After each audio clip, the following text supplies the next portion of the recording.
I'm Gareth Harding, I'm the Brussels Program Director. I live in Brussels. I've been there for 25 years. I'm originally from Wales. I lived briefly in Norway and Czech Republic before coming to Brussels. Well, Brussels has got some of the best internships out there. We've been doing this for 11 years, so we've got a track record with notable media firms like Politico, Reuters, Euronews. We've had FT and AP in the past. On the Stratcom side, we're pretty hot as well. And I think sometimes people forget that, thinking that London is the center of all things Stratcom. And for a while, a rumor seems to have gone around that our Stratcom internships are somehow inferior to our reporting ones. False. We have great Stratcom internships, mainly in public affairs, consultancy, lobby firms, NGOs, advocacy groups. So kind of political. It's not the place you want to be really if you want to do advertising. Not great for sports and sports communication, though we do have one there. So it's very strong for Stratcom internships, such as Fleischmann Hillard, Hill and Knowlton, Burson Conan Wolf, formerly Burson Marsteller, Swift, big banking conglomeration. In the past, we've had Procter & Gamble and Levi's. So I like to think we're really strong on that. I like students to be prepared for the interview with me, and they can do that in a couple of ways. Get their resume or CV in order, and I've got plenty to say about that, and will happily scroll all over resumes with my red pen. Basically, just a couple of very quick tips on that one. I would start with your education, then put your experience, and then don't forget your skills, Adobe, languages. Put some of the courses you've taken, some of the relevant courses. Don't have too much sort of vague, meaningless guff about you being a leader and being proactive and how wonderful you are. Prove it instead of saying it. They can possibly do a little bit of research about the program. It'd be nice if they knew the basics. Come along to my info sessions for sure. Yeah, be professional, dress professionally, bring along a copy of your resume, and that will help me. Yeah, we get a lot of students come in and say they want an advertising internship. And I often say to them, well, we haven't got one. Or we don't do advertising, because the advertising market in Belgium, you'd have to know French or Dutch, for starters, fluently. But I think there's some misunderstanding about what advertising is, or perhaps a different definition. So a lot of the stuff actually we can provide are probably the same sort of things that you do in an advertising agency in America. So public relations, creating campaigns, digital communications, filming, editing, doing podcasts. So ad agencies, as far as I know in America, do a lot of that. It's just in Europe, we call them communications agencies, consultancies, and so on. There's no language barrier in Brussels. There is no language requirement. You don't have to speak French or Dutch. Still waiting for that Dutch person to show up on my internship. It helps, of course, if you speak French or Dutch. Other languages are useful as well. Any other languages, whether it's Japanese or Swahili, because it's a very multilingual place. If you can speak a language, it just gives you that extra heads up in terms of getting an internship.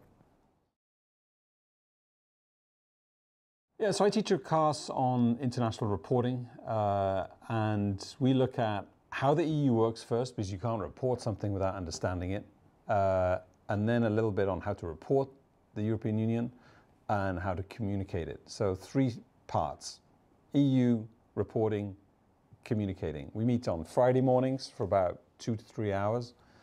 It's a very interactive class, so class participation is a big chunk of the grade. There's a couple of visits to media and communications agencies and a few museums. The coursework is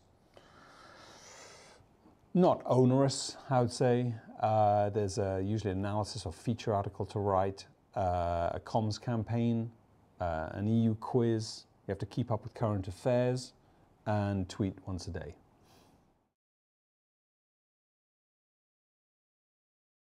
So the level of responsibility in Brussels is quite high. This is a big step up for most students. No need to feel intimidated because the vast majority of our interns succeed very, very well. But they are asking questions to ministers and prime ministers and running communication campaigns for multinational firms. So it's pretty serious. You work hard, you work longer hours than some of the internships. So we want people who are professional and who want to step up and accept the challenge and sometimes be comfortable with sort of being thrown in at the deep end in their internships. Fall is traditionally a time when we get fewer students, and so you're likely or more likely to get the internship you really want if you come in the fall. It's also, along with spring, the time when you spend 14 weeks as opposed to about 9 weeks in summer. So you spend more time in Europe, which is what a lot of people want. And the weather's pretty clement. It's not as cold as in spring, not as hot as in summer. So it's a good time of year to come out. So our housing are pretty posh apartments. I always think that they're way too smart. They're, especially for students. I mean, they're aimed at executives, young executives. So they've got all mod cons, even dryers, which I don't even have in my house. And they're extremely well situated on Avenue Louise, which is a upscale part of town, surrounded by restaurants and bars and cafes and cinemas and good public transport. You can walk everywhere from there to our office in about 5-10 minutes, usually to work in 20-25 minutes. So we're really pleased with our apartments.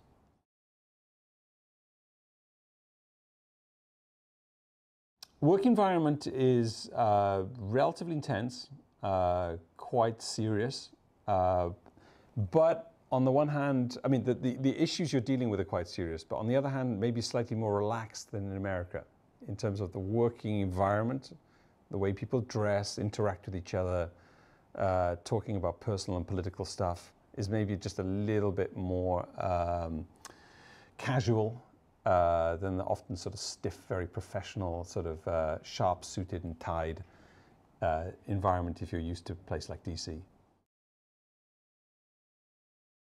Cost of living in Brussels is certainly a lot less than places like London and Paris, obviously big cities. Traditionally, housing has been relatively cheap in Brussels. Public transport is pretty cheap. I don't think there's a massive difference in terms of food prices in supermarkets. Restaurants, a tiny bit pricier, but you're getting better food.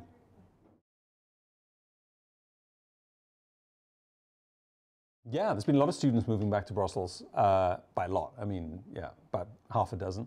One of them actually works for me. She's my TA. She works for my company as well. So she got married to a local Belgian and stayed, as did 2 or 3 others. So we got people working for corporates, for big companies. We got them working on social media, for social media firms. We got them working in comms agencies, in politics. So there are opportunities. Don't always involve marriage, but they're welcome to come back.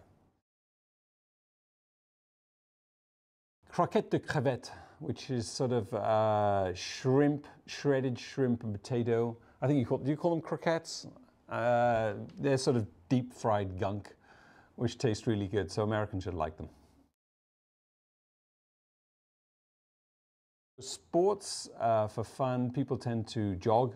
They're pretty near these 2 lovely lakes and a big forest. Cycling, you can rent bikes pretty easily. They tend to, some tend to go to some gyms. We've got a guy coming out I think in the spring who's going to join a rugby club, which is always good. In terms of the internships, it's not such a big sports place as perhaps London, New York, Chicago, in terms of sports communication, sports marketing. I know a lot of students do that. They're obsessed about sports on campus. Not so many outlets. It's more of a political place. We do have one with a consultancy which has the account with FIFA, the football body, and the European Union Sports Week, so they do a fair bit of sports communication, but it's more limited. Brussels is a great place to travel from. It's at the heart of the sort of high-speed rail link, Amsterdam, London, Cologne, Aachen, Paris, all within 2 hours. Also, Belgium itself is a great little country. It's not as well known as, you know, some of the great sites of Italy and Spain and Greece and so on. But it's got some beautiful cities like Antwerp and Bruges and Mechelen and Ghent and Leuven. So students tend to see those. They tend to do a few weekend trips to places like London and Amsterdam and Rotterdam and Paris. And then 1 or 2 trips by plane, usually by Ryanair, sort of no frills, Southwest equivalent. And then they go to, well, wherever they're interested, because pretty much everything, all these great sites of the world are within 3 hours, whether it's Bologna or Madrid or Barcelona or Prague or Edinburgh or Stockholm or Copenhagen or Warsaw or Berlin or Hungary or Prague. Said that twice. So it's a good place to see Europe from.